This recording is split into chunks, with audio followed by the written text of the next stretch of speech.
me, myself, and I. It's me, myself, and I. Me, myself, and I.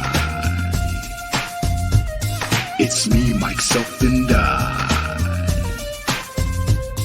Ladies and gentlemen, boys and girls, kids of all ages, it's time for your weekly Fix of Funny. Broadcasting on radio in Fort Bragg, 107.7 FM, KNYO. Grab a mimosa, take your pants off, and treat yourself to the sexy bald man who makes you tingle in your special place. I was talking about your heart. He's wrong, but he's so right. He's brilliant, he's insightful, but also at times he's got the intelligence of a cup of dirt. Here we go, it's the Me, Mikeself and I show, starring Mike Pen-15.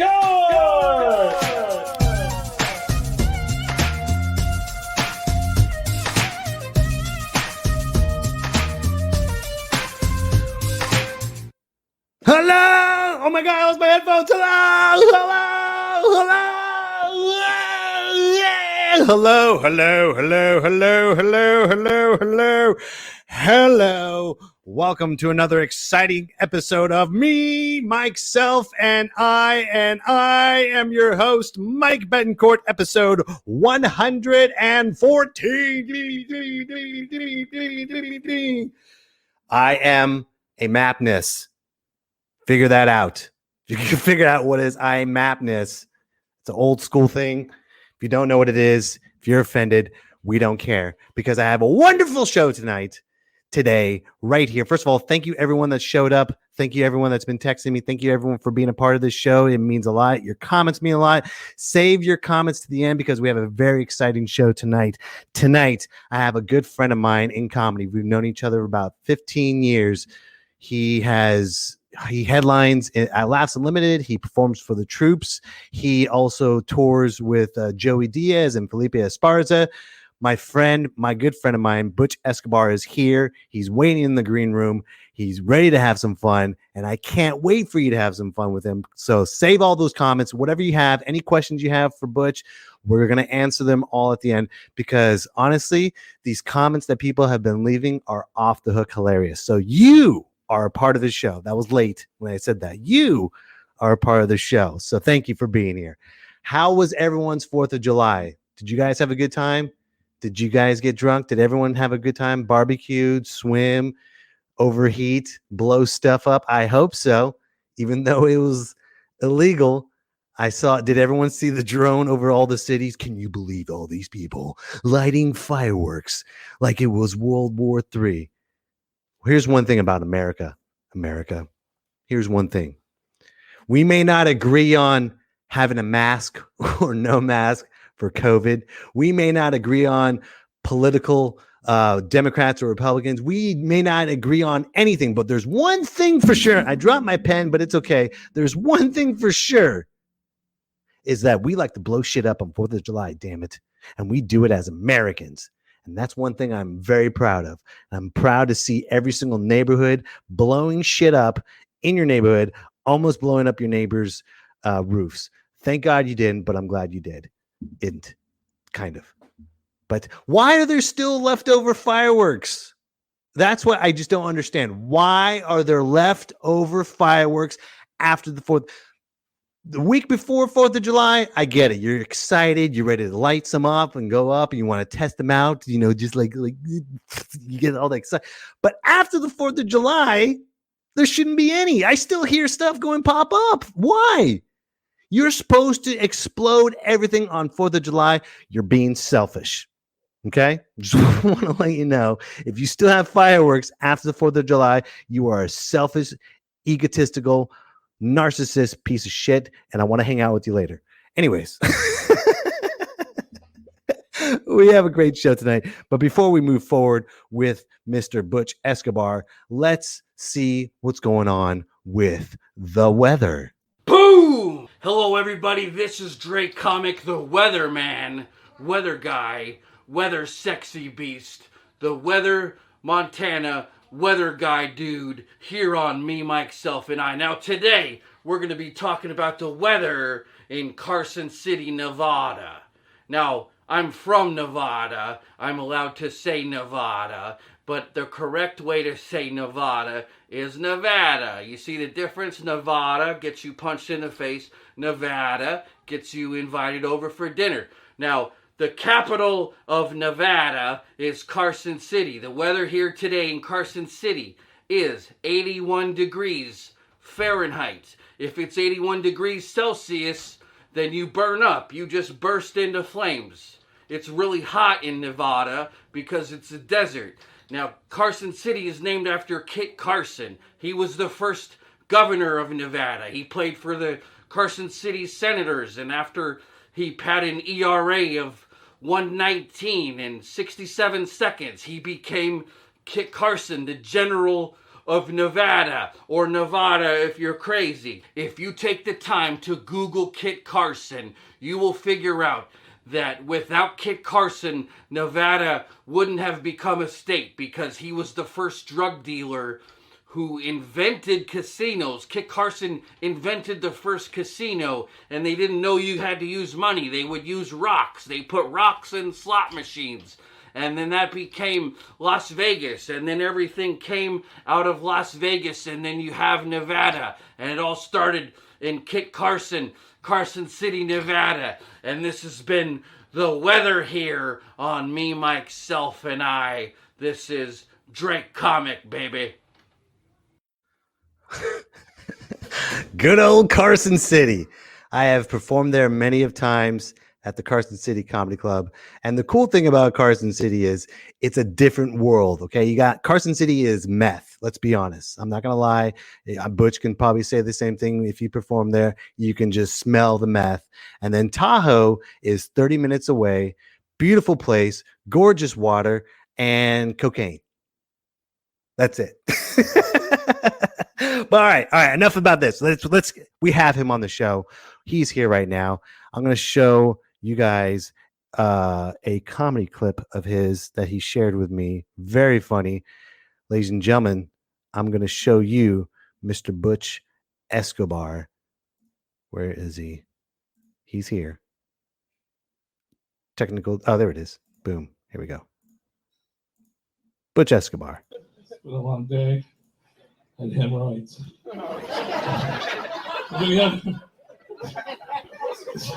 Laugh now, bro. You're a big dude. You got hemorrhoids. I look at you and I go, that guy has hemorrhoids. You can tell when another guy has hemorrhoids. You know what I mean? Anybody have Anybody? Dude, if you have it, all right, fucking nobody's gonna raise their hand, but no, some of you know what I'm talking about. Some of you, no one's gonna be like, I have hemorrhoids. Okay, I just realized that because I'm high, but there's some of you in this crowd that know. Oh, they're fucking painful, dude. It's like when a friend calls me and they're like, dude, I have the hemorrhoids, dude. I didn't know. I fucking laugh on the other end. I'm like, ah. You didn't know? You didn't know. Yeah, you were making fun of me the other day, bringing me a donut and shit. That's not part of the show. I just want to let you know if I'm walking funny, that's why. It's just, little Paula back there. My buddy's back there hanging out. It's like, yeah, dude, he's just chilling back there. Give a fuck if you guys don't like that. I'm getting paid no matter what tonight, all right? Like, this show's almost over. It's not like they're going to be like, hey, Butch, don't come back after talking about your fucking hemorrhoids. It's the end of the show. Have a little fun. A little, ooh, that hurt. Whoa. Like, I don't know if you know, when you fart, it feels like someone's running a bandsaw through your butthole. It's the worst. The guys are with me. That's Fat Mother, dude, that's my boy right there, dude. He knows, I know the stress this motherfucker goes through. You know what I mean? You can't be that big and not have a few fucking, like, you know what I mean? Like some midget-sized hemorrhoids back there. Those are your boys after a while. You know what I mean? Right? You check out them in the shower, and you're like, oh, yeah, they're there. And they flare up like once a year. You know what I mean?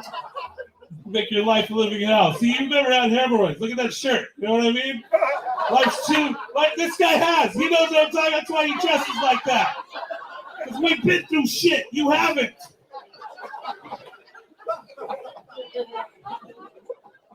I was an 11.5-pound baby. 48 hours of labor my mom went through. She was like, the second worst pain was my hemorrhoids. That's how fucking, that's what I'm, right? That's what I'm talking about. Fuck yeah, she's nodding her head. She's had them. I know you too. I know her too. She's with her dude. I don't mean to rat her out, but I know she has hemorrhoids, bro.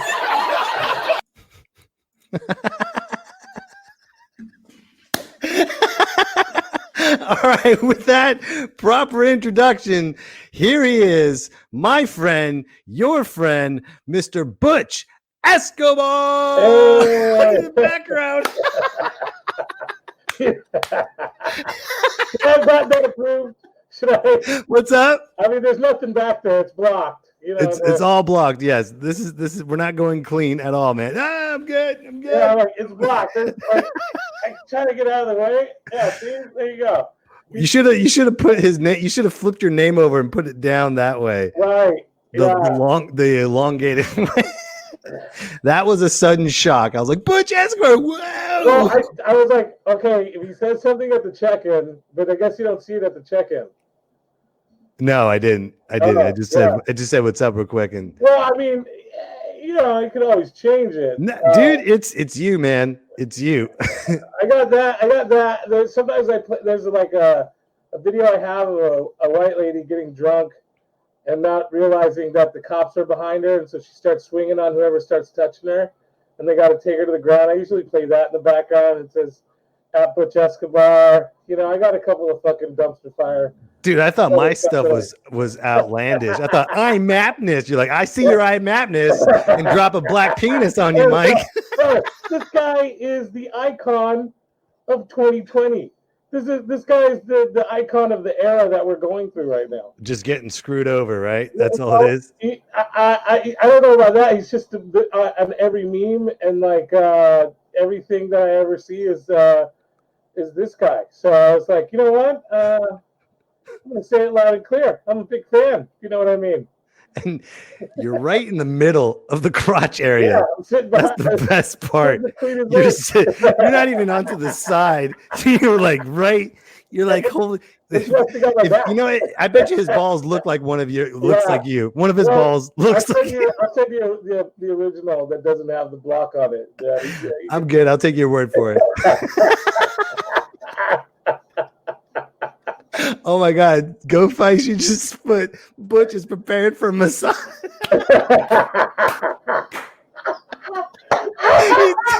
Don't go back. Don't sit back. Now you're going in. You're going all in. Go fish you. Sorry, not fight you. Why did I say fight you? Thank you very much. Me and my homie. Right here. Oh, that's hilarious. How you been, brother? First of all, cheers to you. I got my Rolling Rock. Cheers. I got my Pirates grog here. It's actually what I have is mango michelada. Nice. Well, cheers to everybody. Cheers. It's Thursday on COVID day. Man, Butch, it's been forever, brother. How you been, man? Yeah. How's life treating you? Life, you know, man, life is. I hate to say this, but maybe it's that my life is thriving in chaos. Your life is what? Thriving in chaos. Like I'm good. I think that's a comedian's life. Is I don't think last week BT said it best, man. He said I told him, I said, dude, it's so crazy, man. The whole world's upside down. He's like, nah, man. The whole world just finally caught up to us comedians. Yeah, right? That's how I feel. Right? We've been living upside down for what, 15 plus years. Well, you know, I always say this, and I said this when, like, you know, the election happened and everybody was freaking out, and you know, and I go, look, man, from the day I became a comedian, I started living under the poverty line. So whatever happens to me, it honestly, whatever happens to this world doesn't matter to me because I'm already below the poverty line. Like I'm already starving. I'm already hungry. I'm already poor. You know what I mean? Dude, we've been poor since day one, man. Yeah, We've been rich on stage, but that's about it. But we've accepted that, you know. To be honest, the most money I've ever made in my life is during this period. Oh, that's great, dude. Like, chilling. Yeah, like I'm killing it in government funding. You know, like it's amazing. It's an amazing thing when they sure messed up. You know, when they gave me $600 a week. That's it. That was it. They were done. Yeah, I was like, I'm not even gonna go back to comedy. You're like, thanks, COVID. You saved my life. You know what, man? I don't want to say that because it's messed up. And I know. But dude, you know, like, here's the good part of this story, so nobody gets offended and starts waving their fists at me. When this first happened, I was actually really happy because I thought it was going to last a month. And I was like, good, we could all just chill for a minute. I don't have to keep up with other people. I don't have to like email a million different people a day. I don't have to worry whether or not that check is coming in. You know, I just get to relax for a minute and take a breather. I'm one of those people who feels guilty when I don't work. So I had a good excuse to not feel guilty about not working, you know? Yeah. So for a month I was good, and then I realized, like, well, I read that Harvard study that said we weren't going to have any more live events for like 2 years is what they were looking at. And so I went into a dark depression because, like, I realized the last time I was on stage, I didn't know that I was going to be the last time I was on stage. I realized that I wasn't going to touch a live stage for a while. I was going to have that interaction. I was going to have that energy with someone else or with a whole group of people. And I became like supremely depressed because to me, my attitude was, and I've been told to change my attitude, but my attitude was comedy's dead. Stand-up comedy may never come back. And so I went to my therapist, and my therapist was like, you know, I don't think that's true. I think it's going to come back. But I think you should, if you're going to say that it's dead, then treat it like it's dead, mourn its loss, and then reinvent yourself. And so I did that, you know, and I'm sad, man. I miss the stage. I miss the live stage. But I have said goodbye to it for now. If it comes back, dude, I'm going to get back on stage the minute it happens. Yeah. But I did reinvent myself. I started a podcast. I started making cooking videos. I started, good, man. You know, and then I'm doing the Zoom shows that everybody else is doing. And I am just enjoying being at home. Something will be better for us. You know what I mean? That's exactly it, man. You know, it's funny, man. It's, you have to, people that are not comics, you have to realize we've been hitting the ground running for 15 solid straight years, nonstop. Yeah. We don't close. We don't shut off our brain. We don't close. We don't do anything. And we've been hitting it hard. There's literally no days off.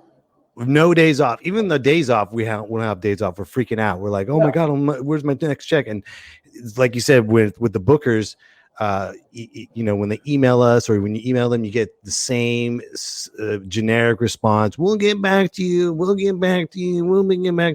But what you're doing right now, Butch, is you're building your empire. So when it's time to come back, they're going to treat you differently. They're going to treat you like that black dude behind you. Like, yeah. Oh, shit. It's Butch Escobar now. I realized this about life. Every time I've had a hardship or had to endure some type of catastrophe, I've grown from it. I've gotten better from it. Mm-hmm. And so that's what I'm looking at is this. I look at catastrophe now as like good, because we're going to learn lessons from this. My dad always used to say, you're going to be okay until you're not okay. Yeah. You know, and when you're not okay, you're going to be dead. So, you know, what are you worried about? And so that is my attitude right now.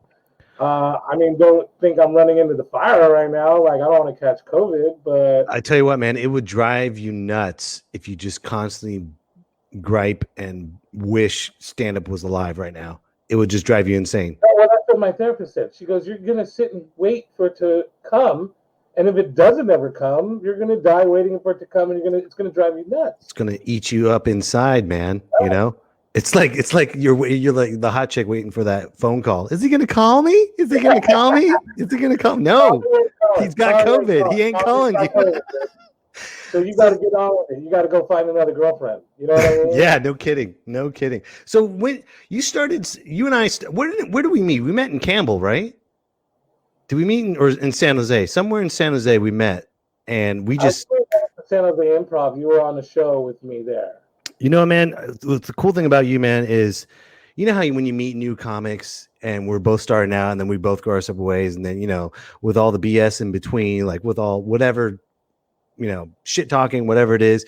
But you and I have always stayed consistently friends through all that BS that was in the funk of it. You know what I mean? With all the BS talking and you know, comics hating each other and you have to choose a side or whatever it is, whatever that was before COVID, you and I have always been friends, man. And I remember our show that we did in I got a picture for you, man. I'm going to show you this, dude. You remember this? You're going to flip out, dude. It's going to be awesome. You remember that show? Yeah, that was at Jordan's place. Yeah, Cerro de Mayo. Jack's Bar. That's what it was named. Yeah, Jack's Bar and Club. My friend of mine from high school, his brother owned that. Jack's. Right, Jordan Trigg. Yes. Yeah. Does he still own it? What's that? Does he still own that? I think so. You know what, man? I love that guy. I remember one time I was outside waiting for burgers at the Foster's Freeze across the street, and I think he saw me through the doorway, and his bouncer walked over and he goes, "Hey, my boss wants you to come in and have a drink on us." And I love that guy. He's a nice guy. Those are good people over there. Dude, that was a wild night. Do you remember that? Do you want to tell everybody what that wild night was like? You go ahead, because it's hazy for me a little bit. Well, I tell you what, man, it was you, me, and Pete Munoz. Munoz, and Pete went up first, and kills it like he does. We were like performing in front of the door, dude. It was right? The door and the bar. Yeah. Oh, wait a minute, it's starting to come back now. Go ahead. Talk about it. That dude walked in during your set, right? Are you talking about that guy? Go ahead, tell him. I can barely remember still, but I do remember a guy walking in and like not realizing what he was walking into, and then like it became unbuttoned after that. Well, do you remember the little person? It was a little person. It was a little. Yes. Okay. All right. You want to see something? You want to see something funny? Yeah, go for it. That's right. Oh my God, dude! There's the picture of the little person. He was drunk. He was angry at me. That thing right there, like that. Dude, he was. Remember, he was trying to come at me. I had to put the chair. I was like, dude, get the fuck back, bro! Don't talk to me. Yeah, dude. Yeah, he came in with a chip on his shoulder. But that's why. Look at. I had the chair, man. I was terrified of this little guy, man. He was pissed. You gotta question a guy like that because he's small, so he's been in enough fights. Dude, he could have talked. He could have taken my knees out. He could have ate my face. Who knows what he would have done, man? I forgot about that. And look at the corner. He could have easily attacked me. I look like I'm a ringmaster at the circus right now. God, that's hilarious, dude. Isn't that hilarious? Oh, dude, that was a fun show because it wasn't crazy packed. There was like about 20 people in there. It was a small bar. It was a really small bar. Yeah. And it was like, so it was kind of packed because it was like 20 people. Right. And it was hot, man, and it was danky, and it's got that bar smell. And like we're just we're fighting this crowd because bars are never quiet and chill. Well, the funny thing was, man, we could have easily bombed that night, easily in a heartbeat. Oh yeah. We could have easily gave up. We all did our times. Right. You did. I think you did 45. I did 45. Pete did 20. What I like about you, and because this is something that I do as well. When you have a room like that where it's super intimate and you're right up on each other, the crowd's right up on us and we're just facing them and our backs to a door. And the setup is nowhere near comedy club style. And, and it's going to be a battle because they're drinking. A lot of them didn't probably go in there expecting it to be a comedy show. It's their normal night. And then plus it's like close to Cinco de Mayo. And you got to work with those guys. You got to talk to them. you can't just go up there and do material. And one of the things I noticed about you is that when you're in a room like that, you turn into a complete different animal, and you go with the crowd and you start talking to the crowd, and they're really receptive, and it's an amazing thing to watch. It's fun to watch you perform in rooms like that, and I think me and you have been in enough of those, like to where we, like I've seen you just like pull that crowd in, and then you just got them, bro, and then they feel like they're a part of the show. But it was so grimy that night, you know? Oh, bro, it was like a noir movie. But you know, I was learning because I was when I was watching Pete just said, "All right, I'm just gonna go," and he just went. Right. And then you went. You're like, "All right, I'm just gonna go," and you're smashing it, right? And I'm like, "Okay, I gotta stay." What the great thing about when you're doing your stand up, man, you're doing your stand up from your gut. You know, when you speak, you're like, "Hey, yo, this is it," and people are listening. So you set that bar right up there. Gotta grab them. You gotta just punch them right. Those crowds, you gotta punch them in the gut. You know, I remember performing in Visalia for this guy named Aaron Stewart. He had this place called. Oh yeah. Remember that Thai Palace. Thai Palace. I was gonna say, yeah. And like nobody showed up for comedy. You know, it seemed like there was like this always. Every time I went in there was this like loud audience, and the first time I went up in there, I noticed the first guy would go up and he's talking through the chatter, like the audience is just pushing on him, and he's like, anyway, and then he's and that's all you hear. Right. And so I went up there and I'm like, what's up, motherfuckers? Hey, listen to me. Hey, and I just started yelling my jokes. And as soon as they paid attention, I lowered my voice, and then I kind of sunk into the crowd. Right. With who I was, and then I grabbed them from there. And I think that's the dynamic with crowds like that, that are unexpected crowds where they don't know there's going to be comedy, or they're used to this, or the room's not built for comedy, whatever it is. You got to be creative and pull them in. Do you think the new breed of comedians are going to have that cerebral instinct when push comes to shove, when it's time to go back to stand up? Well, because the new breed of comics are being born right now online. Right. God, that's a scary concept. Yeah. No, I don't think. I think a lot of them will fall off. I think this is where the rubber meets the road, if you will, when it comes to a lot of us. To be honest with you, I think a lot of comics that have already even been on stage are going to fall off. I think the true will survive.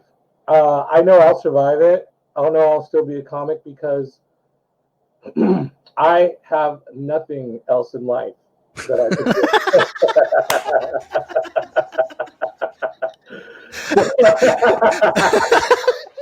Dude, that was perfect. It was like this beautiful moment. I thought you were like drumming, and you're like, I have nothing else in life, Mike. I suck at everything. I have no skill. There's no way to go back to class. There's no hard knocks, man. This is it. Like, I got spoiled with this job, and so if I starve to death from it, then that's the way it's going to be. That's good, man. Yeah, that's what comedy is about.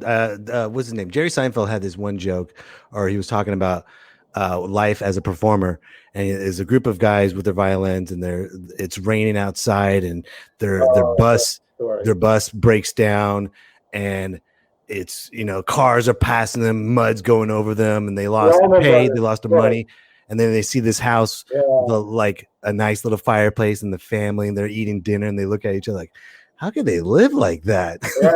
Yeah. It's the Allman Brothers story. They land in that field, right?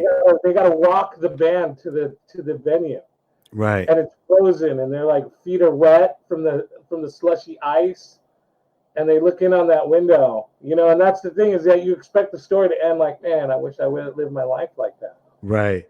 And he's telling that story to Ori Adams, who's like, oh, that's what it was. Yeah. That's.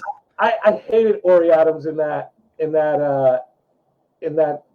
movie. I think they placed the wrong comedian, because he looks at, and I feel like Jerry didn't even like him. I don't even know why Jerry picked him for that movie because he looks at Jerry and goes, "Don't you wish you had though the 9 to 5 every once in a while? Like, don't you see your friends with the dog and the car and the house?"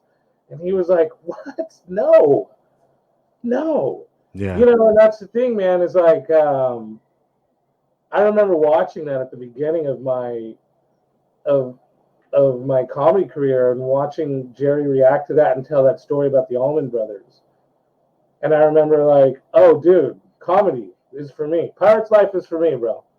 You know what I mean? Like, because I've said this from like year one. We're on Pirate Island. Comics are pirates, dude. They're just they're cutthroat. They take from each other. They steal from each other. They do, man. They beat each other down. You get them on one boat, though, they'll work together all day long. But you find that one treasure chest, and like, I find the treasure chest first. Right, yeah. I find that gig before ye. I found that gig before ye. And so, like, that's the thing, man, is like you, it's a lifestyle that is not like any other. And I knew that coming in. And in a way, I feel Ori every once in a while. I'll see my friends that have careers now. And I'll be like, God damn, it must be nice to have money to buy good charcuterie with. Yeah, know? right. But nah, man. Like I'm doing comedy out of my kitchen. You know what I mean? That's awesome. I'm doing I'm like, this is a 1-bedroom apartment with like 6 people in it. You know, and like, you know, and I got my kid living here like this too. But you know, like I prefer this because something you love, man. Yeah, something. So, what made you decide to get into comedy? Nothing. Well, okay, so I wasn't a comedy fan. I thought stand-up was dumb. I was like, when I was a kid, I was like, I don't get it. Like this, it's only an American thing to get up on stage, bitch about your problems, and then get a paycheck for it. You know, and I just didn't understand it. But I was always goofing off, and I was always the guy that people were like, you should be a comedian. And I always was like, yeah, okay, whatever. I want to get money when I grow up. And I don't know if you remember Rachel Warner from the Caravan. You were definitely around during the days that she was around. And so she was a comedian. She'd been a comedian for like 6 years when I met her. I was a bouncer at a bar. She worked at Big Lil's in San Jose. And her dad or uncle or somebody was like a roadie for George Carlin. Her brother's Taron Killam from like Saturday Night Live. Like her dad was a road manager for comics. And so, you know, she'd come by and talk to me every once in a while. She started working at the bar. I lost my day job. And I asked her if she could teach me how to bartend. And when we started working together, she was like, dude, I've never said this to anybody as a comic, but you should do comedy. And I was like, cool, all right, whatever. And she goes, no, I have a show at the Improv. It's called The Unfiltered Underground, which later on ended up being my show. And she was like, come and do a set. And she helped me write a 5-minute set. I went up there. I loved it. I threw up before. I did terrible. Nice. I threw up after. I just remember throwing up and her coming up to me going, room, probably telling me I'm ready to go up. Isn't it scary, that first feeling when you're just walking on that stage and every time just stands still when you're just getting up there and you feel your heartbeat and nothing matters until you hear that first laugh off of your first joke, you know? I made a big mistake. I told everybody I was going to do comedy. I was a bouncer at a bar that everybody loved because I was always cracking jokes, and punching people in the face, and so I filled up at least the bottom floor of the San Jose Improv with friends and family and people from the bar, and which was Rachel's plan all along. I mean, of course, she wanted me to do comedy, but she knew what a bringer show was, and so. You know, I went up there. Now, my first time was at the San Jose Improv. And I went up there, and I remember throwing up. I don't remember what she said to me. I remember getting laughs. Not a big report, but a good amount of laughs to where I was like, wow, that was a rush. You know what I mean? I want to do this again. And Rachel said, you could do this. It was a monthly show that she had called The Unfiltered Underground. She ended up giving it to me when she quit comedy. But she was like, you can do this show every month as long as you go do open mics every night. And so after that, I did open mics and I did comedy every night. Oh, I think I maybe took 1-2 week vacation since, but I've done comedy consistently just about every night, maybe missed a few nights here and there ever since then. Wow. Up That's until great, man. Up until the pandemic. Up until that thing called COVID Yeah, that just that cock shit- blocked everybody and just ruined everyone's lives. I mean, I was starting. I'm not. Don't get me wrong. I was starting to wind down. I was starting to take a few more days off than I should, and like, you know, once you get to a healthy level of like doing comedy on a consistent level, Hmm. you no longer need to hit the open mics. I feel like. Right. But, Right. I mean, Well, you develop a lot of bad habits doing open mics all the time when you're a seasoned vet because right? Yeah. yeah, and you know, need like, that show. You need those people. You don't need, right. you know, you don't need that dude behind you just staring at you doing comedy like, yeah, Butch. Yeah, make me laugh, motherfucker. I remember Connor Kellicut coming up to me one time, and he goes, "Why do you keep doing open mic? I always see you doing open mics." And I was like, "Because that's how you get better, right?" And he goes, "No, that's how you learn how to be on stage. You already know how to learn to be on Right. stage." And he goes, "You know how to write. Just write when you're on stage. If you think something's funny throughout your day, it's probably a good chance you're going to make it funny on stage." And so I do that now. Like if I have something in my mind I want to talk about, I save it for the stage. I get on stage, and it may not be thunderous, like roaring laughter, but I can get the crowd going off of it. And then from there, I just tweak it and tweak it and tweak it and polish it until it becomes a bit. And that's how I write now. That's great, man. But you're also doing a lot of other stuff too, though. You know, you're doing a lot of YouTube videos and you're doing a lot of online content, which is great. We got this one video called Road Rage. I want to show everybody. Yeah, this is a real. Go ahead, play it. Yeah. You want to set it up before we play it? So, okay, I already have a YouTube channel before this, and it was doing okay. I had one semi like viral video, 40,000 views, called Facebook in Real Life, where I walk around the campus of Berkeley with a Facebook. Oh, I remember that. That was hilarious. I'm like, status update. I just got some McDonald's and I can't wait to get home. And I was like the concept was, what if you just walked around saying the shit that you say on Facebook? So I was like, let's see a picture of my food, you know, and I filmed that. It went good. And then I did some sketches that did okay, that got a few thousand here, a few thousand there. And nothing was popping. Me and a good friend of mine who is a YouTube sensation, as I like to call him, he hates it when I call him that, Ian Kung, whose videos were blowing up at the same time. We're in my car, we're driving to San Francisco, we're talking about the next video, and I almost hit the car in front of me because, you know, traffic just jams up right in front of you. Right. On the bridge. And so I plucked up, boom, into the next lane in front of this guy, and he got mad, and he started yelling at me, and he started wanting to fight me, and this is what happened next. This is great. All right, here we go. I can't. My window doesn't work. My window does.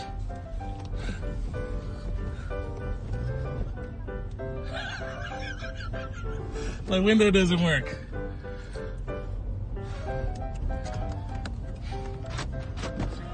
I can't beef with you because my window doesn't work, bro. Hey, fuck you. I can't beef. I can't beef with you because I have a piece of shit car, dude. You're a better man than me. You make more money with your Honda, bro.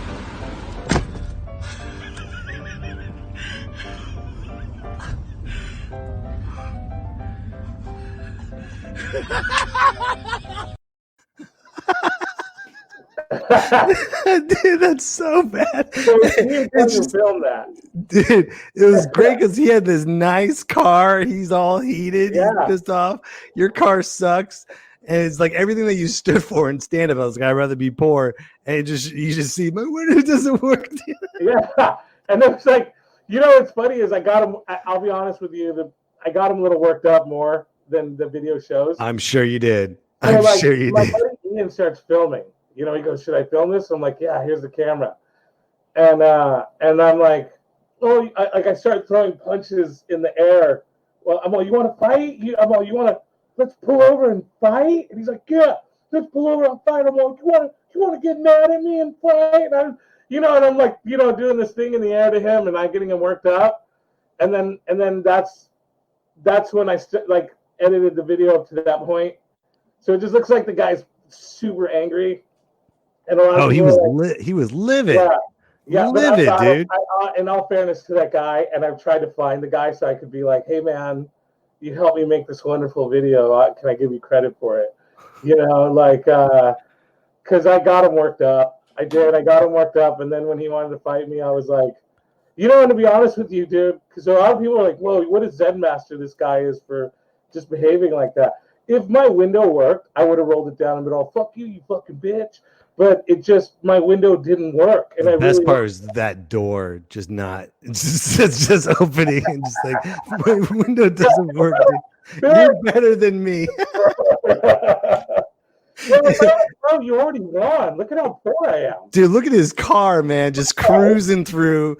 It's got, nothing bad. There's nothing wrong with it. He's probably got, he's on his way to a date, He's good in shape.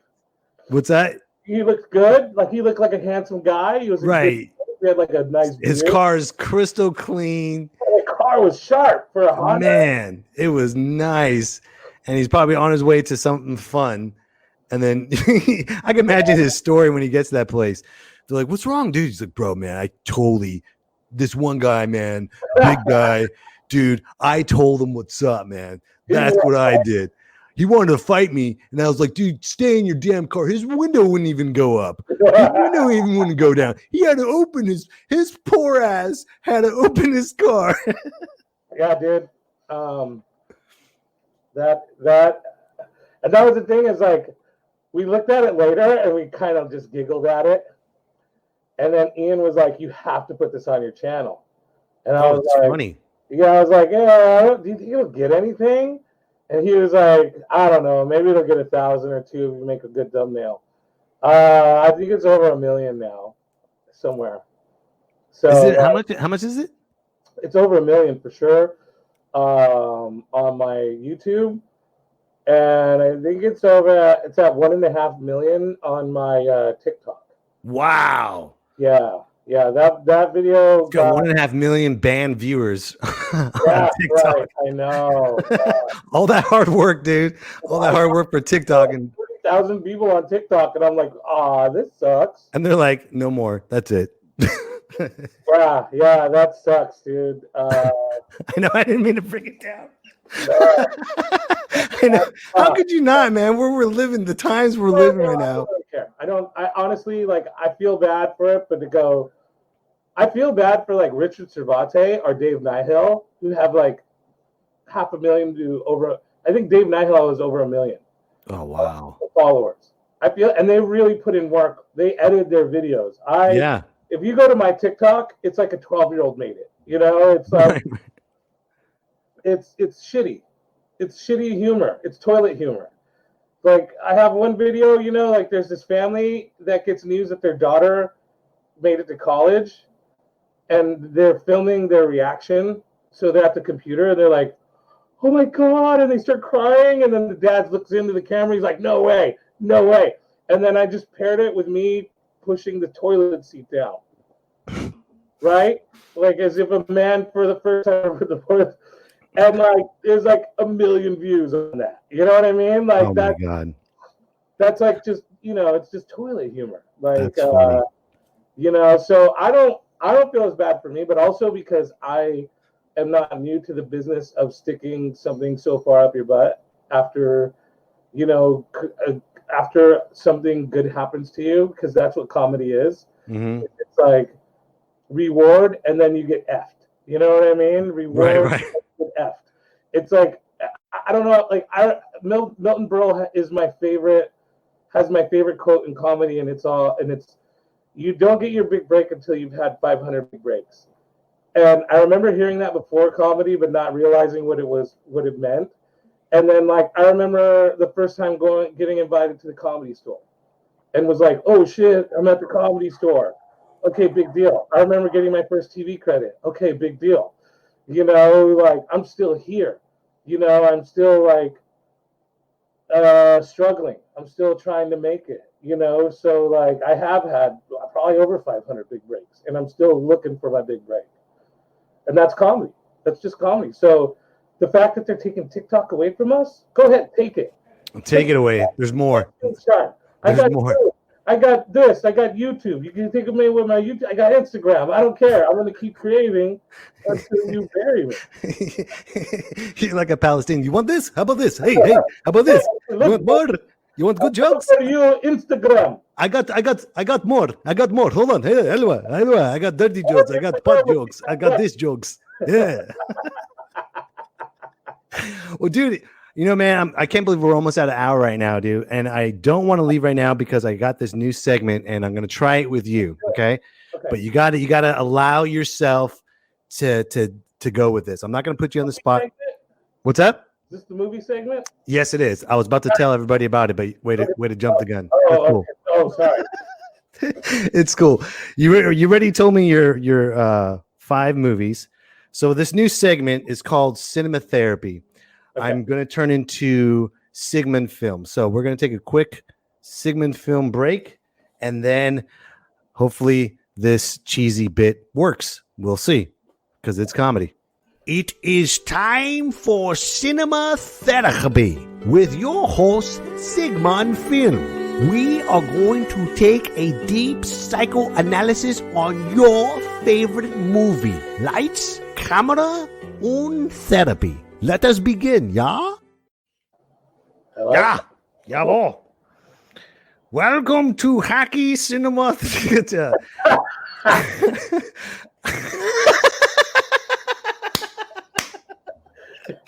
I am your host. This is so cheesy. I love it. I am your host. I am your host, Sigmund Film. Yeah. In this session, we have Butch Escobar with big black man behind him. Yeah. And he says this way, that way. Yes. Yeah. Anyways, we are here to examine why Butch likes these particular films. His favorite films are, let's see, Reservoir Dogs, yeah, Gangs of New York, yeah, Fury, Matrix E, Cinema Paradiso. Now, looking at these movies, I understand that there's a lot of violence in these films, which brings out who Butch is. Number one, with all these fury and violence, it means that Butch, if he doesn't like you, he does not like you. He wears his emotion on his sleeve. If he doesn't like you, he will say it to your face. Am I right? Yeah? Yeah, that's correct. Yes, Doctor. That is correct. Okay, good. We're going through the motion of this hacky bit, but we're still going, still pushing it forward, shall we? Yeah. Yes, Dr. Film. What?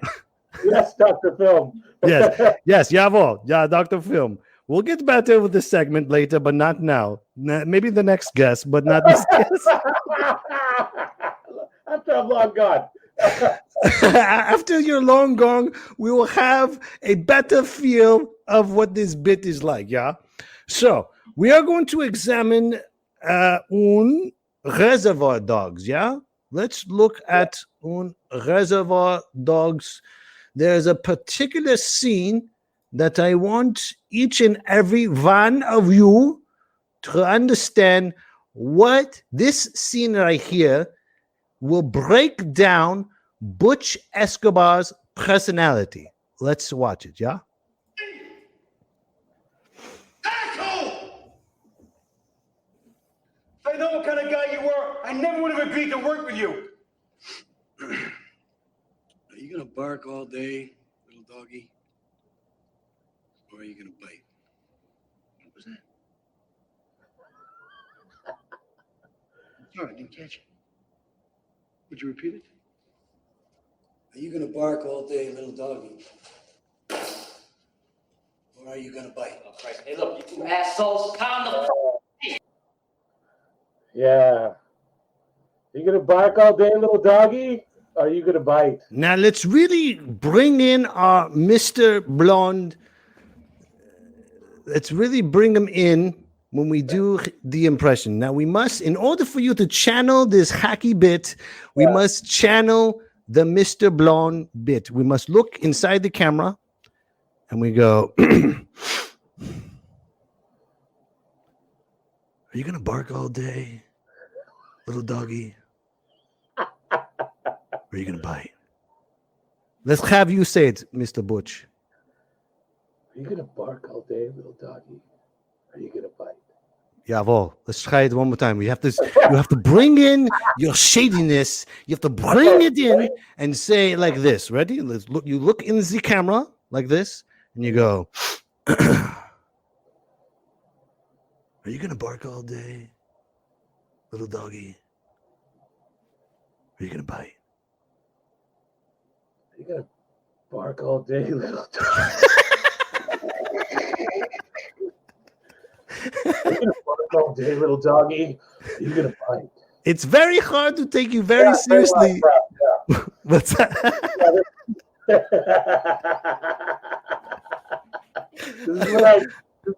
This is not what I expected when you asked me to submit this.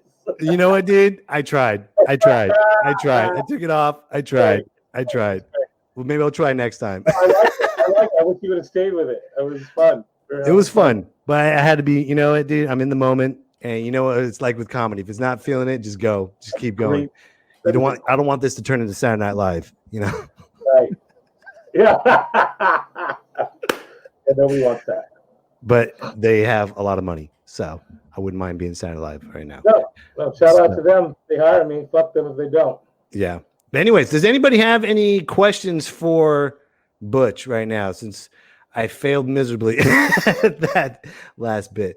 What's up? Hey, Bob, how you doing, buddy? Right. Thanks for being here, buddy. Bob. There's Miss Elizabeth Brown. She owns Dreaming Dog Brewery, man. When we were having comedy, man, I was having comedy shows there. You told me about that. What's that? I think you told me about that. Yeah, man. Yeah. What is this accent? I can't. That's true. You just gotta roll with the punches.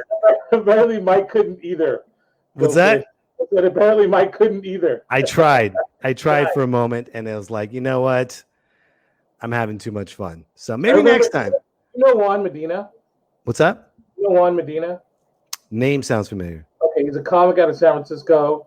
We got invited to do an AA show by Carlos Rodriguez in Reading or something like that.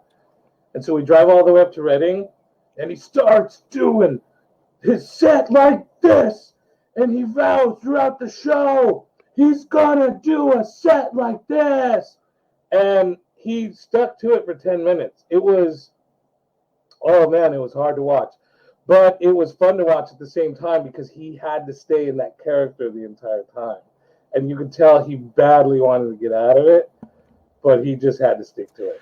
Dude, I know that, man. I know that feeling where you just like gotta bail and you can't because you're already. You can bail on online. You can bail. You know, on stage. You know when you get in a bit on stage and halfway through the bit, you're all, I should not have done this bit. In your mind, you're thinking like, I shouldn't have done this bit. Right, exactly. You're like, damn it. Well, Butch, do you have anything to promote? Anything else? Check out my podcast, The Butch Escobar Show. It's on Podbean and Spotify, and I think it's coming out on Stitcher soon and iTunes soon.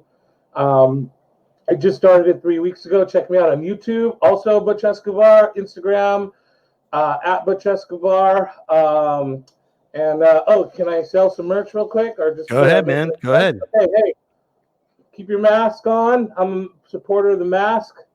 All I see is a black penis. That's all I see. That's my logo right there, but it's all green screen too. I have masks with my face on it, and they look cool. And if you guys want one, Venmo me at Butch Escobar. and privatize the donation of $20 and send me your address, and I will send you one. Perfect. I want to rub your face too, Drake. Oh, Drake comedian's on.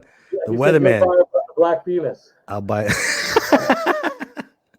I don't folks, go ahead. Just rub my face.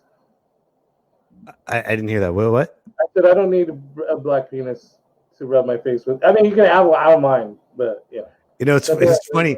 From where you're at with the guy behind you, it looks like his penis dropped and came all the way up here on my side. It's in the back of my shirt, and it just looped down, and right here is his penis all the way coming up. It's right here. See, he's rubbing my chest with it. Right, but look where it's at. Look where the tip's at, right here. It's right there. Drake says, interdimensional penis. Drake saying party time. Your screen. That's hilarious, man. So funny. So Mike, funny. I had fun. Good, man. Well, folks, do me a favor, ladies and gentlemen. If you want to donate, please donate to this show. Venmo at Mike Betancourt -5, because there's other Mike Betancourts out there, but this one needs your money. So please, this is what we're doing for a living. So support Butch Escobar. You see him right there at Butch Escobar. Wherever he needs, whatever he has, please support it. He's a very funny guy. We had this was an easy hour show, my friend. You went by quick, bro. Yeah, man. You know what? I totally forgot about the hackiness of that bit, and I kept going. How to keep it going. I know. Next time. Yeah, I want to come back, and we'll do What's it that? again. When you come back, I'll have the glasses on perfectly, and everything. It's funny. I'll grow my left out further so I can have it pointing too. You know what I mean? But before we go, let's try it again. Let's try it again. Are you gonna bark all day, little doggy? Are you gonna bite? Are you gonna bark all day, little doggy? Are you gonna bite? That's the best. That's all I got. Thank you, everyone that's been watching. Thanks, Jake. Which one was spot on? The penis or the?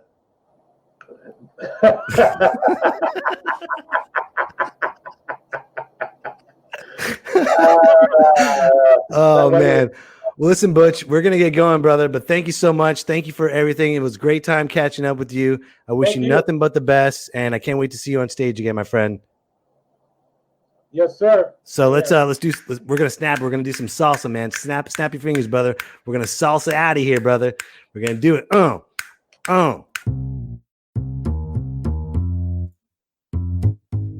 Me, myself, and I. Yeah. Thanks for watching, everybody. It's me, myself, really appreciate and it. Yeah. Me, myself, and I. Salsa. It's me, myself, and I.